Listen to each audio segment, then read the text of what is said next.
If I had to start my entire gym training journey all over again, here's exactly what I would do. Also, big shout out to all my returning subscribers. You guys are awesome. Thank you so much for being here. If you're new here and this is your first time catching up, how you doing? I'm Martin. If you like this sort of thing, please subscribe and join me every single week for content just like this. Plan, plan, plan.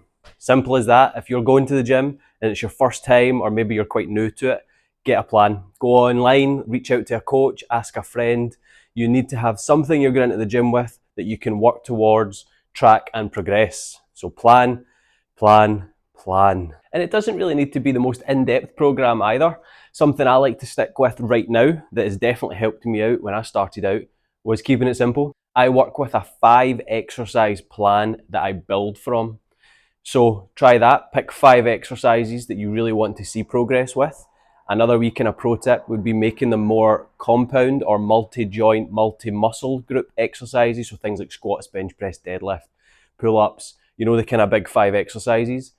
Stick them down, write 3 sets of 10, aim for 12 the next week, aim for 15 and so on and so forth, and try and build from there. But you need to have a plan if you want to see results.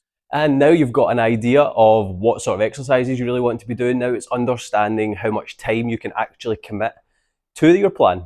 Now there's all fair and well saying you've got your program and you're going to hit the gym every day, but if you've got kids, you've got life, school, college, whatever, you've got stuff going on and you can't consistently hit those sessions, you're probably not going to see the progress you want.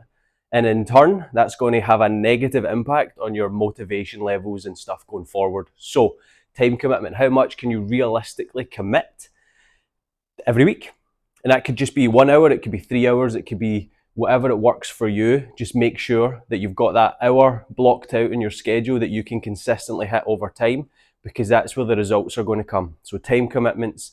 And then another wee pro tip with this one, I love using Google Calendars. I love blocking my sessions out every single week, just put it as a recurring thing. And what you actually do is you try and schedule around it in this kind of weird way. So making sure it works for you. Google Calendar is a great one for me, but any way you can schedule your workouts consistently over time is going to be the best way that you can hit your goals. A simple little hack that people often forget is setting a goal. Set a goal, set a target, set something you're working towards. It's all fair and well having your plan and your time and working towards progressing your movements, but realistically, if you're not really working towards that big goal, and it could be as simple as you want to hit X number on X lift and you just try and progress towards that, or it could be a weight related goal, it could be an event related goal, doesn't matter. Get it in the calendar and work towards it. It'll keep you going when the moments you don't really feel that you want to do it, so just keep pushing forward. Technique is everything. This is the big one. So if you're trying to progress your weights and you're trying to get quite heavy, there's no point increasing the weight exponentially when your form's pretty shit. So take a few weeks, even months, to really correct your form. Watch videos, hire a coach, speak to someone. If some of your pals have been to going to the gym, ask them. They might be able to help you with a few key tips and pointers, and take feedback on board. Or something I like to do, if there's a space for it in the gym and it's a wee bit quieter, or you can take it into a corner so you're not disturbing anyone, key point, is record yourself. So if you're not sure about a squat and your kind of posture and your stance and things like that, take a wee short video, watch it back, compare it with some maybe elite athletes that you've seen online on YouTube and stuff like that, and just kind of start coaching yourself.